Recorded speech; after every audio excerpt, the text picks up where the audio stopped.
Baik, assalamualaikum warahmatullahi wabarakatuh. Perkenalkan, nama saya Muhammad Alfian. Saya berasal dari kelas PAI 4H.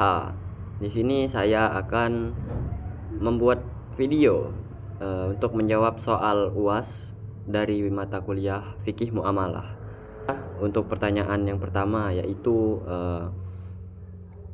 mengenai maraknya transaksi kripto. Nah, menurut saya cryptocurrency ini seperti Bitcoin merupakan inovasi dalam bidang keuangan yang memberikan kemudahan transaksi dan investasi. Namun karena nilainya sangat tidak stabil, cryptocurrency ini memiliki resiko yang sangat tinggi. Nah, dalam hukum Islam, transaksi cryptocurrency ini pada dasarnya boleh jika tidak mengandung unsur riba, gharar, dan maisir. Nah, akan tetapi banyak transaksi cryptocurrency yang mengandung unsur gharar karena adanya ketidakjelasan dan spekulasi yang berlebihan. Nah, jika transaksi dilakukan dengan sistem bunga atau pinjaman berbunga, maka termasuk riba yang diharamkan. Dalil yang mengatakan Allah berfirman, yaitu Allah menghalalkan jual beli dan mengharamkan riba dalam Quran surah Al-Baqarah ayat 275. Nah, untuk pertanyaan selanjutnya yaitu mengenai praktik MBG dan monopoli perdagangan. Nah, menurut saya program makan bergizi ini tidak dapat langsung disebut sebagai monopoli karena tujuan utamanya adalah meningkatkan gizi masyarakat. Nah, program ini baru dapat dikatakan sebagai monopoli jika menguntungkan pihak tertentu dan menutup kesempatan bagi pelaku usaha lainnya. Dalam Islam, monopoli atau ikhtikrar yang merugikan masyarakat dilarang karena bertentangan dengan prinsip keadilan.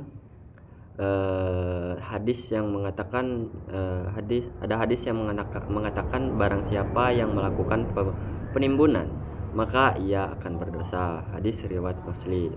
Pertanyaan selanjutnya mengenai berhutang kepada bank menurut Islam. Nah, hutang dapat menjadi solusi ketika seseorang memiliki kebutuhan yang mendesak. Namun, hutang harus digunakan secara bijak dan disesuaikan dengan kemampuan untuk membayarnya. Nah, dalam fikih muamalah, pinjam meminjam ini atau pinjam meminjam atau qard diperbolehkan sebagai bentuk tolong menolong. Akan tetapi jika hutang mengandung bunga yang disyaratkan, maka termasuk riba yang sangat dilarang dalam Islam.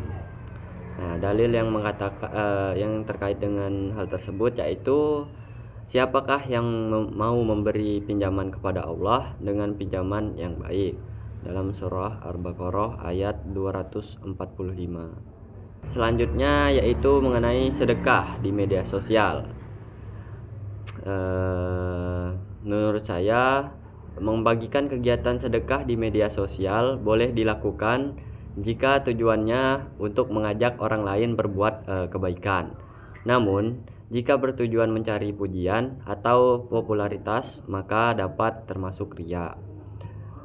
Nah, sedekah yang ikhlas harus dilakukan karena Allah dan tidak dilakukan meskipun tidak diketahui orang lain. Sedangkan sedekah yang bertujuan untuk popularitas biasanya mengharapkan perhatian dan pujian dari orang lain. Nah, hadis yang terkait dengan hal tersebut antara lain yaitu sesungguhnya setiap amal perbuatan tergantung pada niatnya, dalam hadis riwayat Bukhari dan Muslim.